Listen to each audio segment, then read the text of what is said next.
নমস্কার বন্ধুরা, taro healing with শ্রীময়ীতে তোমাদের সকলকে স্বাগত জানাচ্ছি। আজকে আমি জারকান নিয়ে কিছু কথা তোমাদের কাছে তুলে ধরব। জারকান হলো একটি প্রাকৃতিকভাবে গঠিত স্টোন বা রত্ন, তবে এর গঠন এবং বৈশিষ্ট্যের কারণে একে অনেক সময় ক্রিস্টাল হিসেবেও বিবেচনা করা হয়। এর ব্যবহার এবং শ্রেণীবিভাগ নির্ভর করে কিভাবে বা কোন উদ্দেশ্যে এটি ব্যবহৃত হচ্ছে তার উপর। জারকান স্টোন বনাম ক্রিস্টাল নিয়ে কিছু কথা তোমাদেরকে জানাই। জারকান স্টোন নিয়ে প্রথমে বলি। এটি একটি বহুমূল্য রত্ন যা গহনা এবং জ্যোতিষশাস্ত্রে ব্যবহার করা হয়।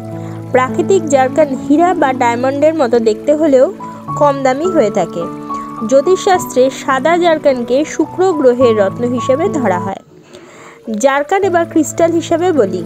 জারকান খনিজটি একটি ক্রিস্টাল স্ট্রাকচার নিয়ে গঠিত, যার কারণে এর মধ্যে আলো প্রতিফলিত হয় এবং এটি উজ্জ্বলভাবে চকচক করে। জারকান ক্রিস্টাল অনেক সময় মেডিটেশন, হিলিং বা আধ্যাত্মিক কাজের জন্য ব্যবহৃত হয়ে থাকে। ক্রিস্টাল হিসেবে এটি মানসিক শান্তি ও ইতিবাচক শক্তি আনতে সাহায্য করে থাকে। এই দুটোর মধ্যে মূল পার্থক্য হলো, রত্ন হিসেবে এটি ধরা হয়, মূলত গহনা তৈরিতে ব্যবহৃত হয়, আর ক্রিস্টাল হিসেবে যখন ব্যবহৃত হয় সেটি আধ্যাত্মিক ও শক্তি নিরাময়ের জন্য ব্যবহৃত হয়ে থাকে। এখন আমি তোমাদেরকে জারকান ক্রিস্টাল সম্বন্ধে কিছু কথা জানাবো। জারকান ক্রিস্টাল হলো একটি প্রাকৃতিকভাবে পাওয়া যাওয়া খনিজ যা বহু রং এবং বৈশিষ্ট্যের জন্য জনপ্রিয়। এটি একটি বহুমূল্য রত্ন হিসেবে ব্যবহৃত হয় এবং জ্যোতিষশাস্ত্রে এর গুরুত্ব অনেক। জারকানের উৎপত্তি এবং গঠন নিয়ে জানাচ্ছি। জারকান হলো জিরকোনিয়াম সিলিকেটের একটি প্রাকৃতিক খনিজ। এটি পৃথিবীর সবচেয়ে পুরনো খনিজগুলোর একটি। কিছু জারকান 4.4 বিলিয়ন বছর পুরনো হয়ে থাকে। প্রধানত শ্রীলঙ্কা, মায়ানমার, অস্ট্রেলিয়া, থাইল্যান্ড এবং আফ্রিকা থেকে উত্তোলিত হয়। জারকানের বৈশিষ্ট্য এবং রং নিয়ে জানাচ্ছি। জারকানের প্রাকৃতিক যে রং সেটি হচ্ছে স্বচ্ছ লাল, নীল, হলুদ, সবুজ, ধূসর, গোলাপি ইত্যাদি। রঙিন জারকান তাপ চিকিৎসার মাধ্যমে পাওয়া যায়। এটি কঠিন এবং চকচকে হয়, যা দেখতে অনেকটা হীরের মতো হয়ে থাকে। জ্যোতিষশাস্ত্রে এবার জারকানের গুরুত্বতে আসি। জারকান সাধারণত শুক্র গ্রহের রত্ন হিসেবে ব্যবহৃত হয়। এটি জীবনধারা, সৌন্দর্য, প্রেম এবং আর্থিক স্থিতি বৃদ্ধি করতে সহায়তা করে। শুক্র যদি জন্মকুণ্ডলিতে শক্তিশালী বা শুভ অবস্থানে না থাকে তাহলে সাদা জারকান ধারণ করার পরামর্শ দেওয়া হয়। উপকারিতা কি হতে পারে? মানসিক শান্তি।